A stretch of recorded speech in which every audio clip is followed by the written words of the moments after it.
Friends நம்ம மணப்பெண் சமையல்ல இன்னைக்கு என்ன செய்ய போறோம்னா வெத்தலை கற்பூரவள்ளி துளசியை யூஸ் பண்ணி ஒரு சூப்பரான துவையல் நம்ம ரெடி பண்ண போறோம். அடுத்த வீடியோ வந்து தூதுவளை ரசம் போட போறோம். फ्रेंड्स வாங்க வீடியோக்குள்ள போலாம். நம்ம சேனலை சப்ஸ்கிரைப் பண்ணாதவங்க சப்ஸ்கிரைப் பண்ணுங்க. பக்கத்துல இருக்க பெல் ஐகானையும் பிரஸ் பண்ணுங்க.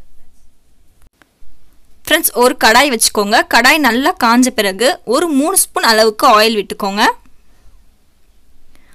ஒரு 2 ஸ்பூன் அளவுக்கு கடலை பருப்பு போட்டுக்கோங்க. அடுத்து வந்து நான் ஒரு 10 காஞ்ச மிளகாய் போட்டுக்கிறேன்.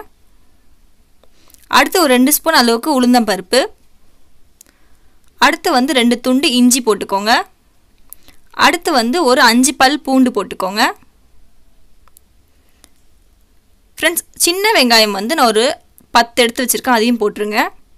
ஒரே ஒரு தக்காளியை நாலா கட் பண்ணி போட்டுக்கோங்க.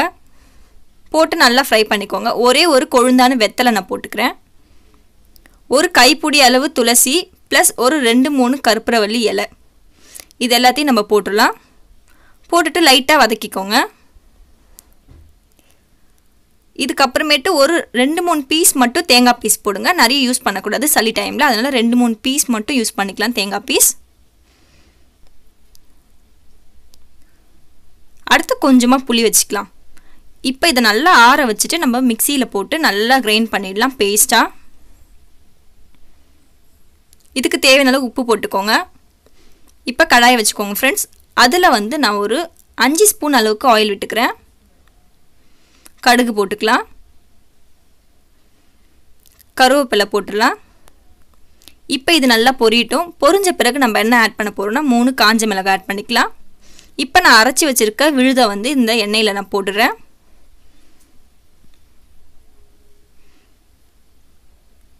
फ्रेंड्स நல்ல சளி இருக்கும்போது நான் சொல்லி தர போற தூதுவளை ரசமும் ப்ளஸ் இதை நீங்கள் சைட் டிஷ்ஷாக வச்சு சாப்பிட்டிங்கன்னா உங்களுக்கு சாப்பாடுக்கு கரெக்டாக இருக்கும். சளி இருந்தால் நல்ல சளி வந்து முறிஞ்சிடும் ஃப்ரெண்ட்ஸ். ஸோ அதுக்காக இந்த மாதிரி சாப்பாடு நீங்கள் ட்ரை பண்ணலாம். பாருங்கள் நம்ம துவையல் வந்து ரெடி ஆயிடுச்சு.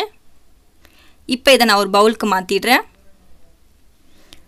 ஃப்ரெண்ட்ஸ் இந்த துவையலோட டேஸ்ட் வந்து செம்ம டேஸ்டியாக இருக்கும். இதில் வந்து நம்ம கற்பூரவள்ளி துளசி தான் யூஸ் பண்ணோம் அப்படின்றதே வெளியில் தெரியாது ஃப்ரெண்ட்ஸ். அவ்வளோ டேஸ்டியாக இருக்கும் ஃப்ரெண்ட்ஸ். கண்டிப்பாக வீட்டில் ட்ரை பண்ணுங்கள். அதுவும் கோல்டு டைமில் நல்லா வந்து ட்ரை பண்ணுங்கள். இந்த மாதிரி மழை காலத்துலலாம் நீங்கள் இதை அதிகமாக சாப்பிட்டிங்கன்னா எந்த ஒரு நோயும் உங்ககிட்ட வராது ஃப்ரெண்ட்ஸ். ஓகே ஃப்ரெண்ட்ஸ், சப்ஸ்கிரைப் பண்ணாதவங்க சப்ஸ்கிரைப் பண்ணுங்கள். பக்கத்தில் இருக்க பெல் ஐக்கானையும் ப்ரெஸ் பண்ணுங்கள். லைக் பண்ணுங்கள், ஷேர் பண்ணுங்கள், கமெண்ட் கொடுங்க ஃப்ரெண்ட்ஸ். Bye friends.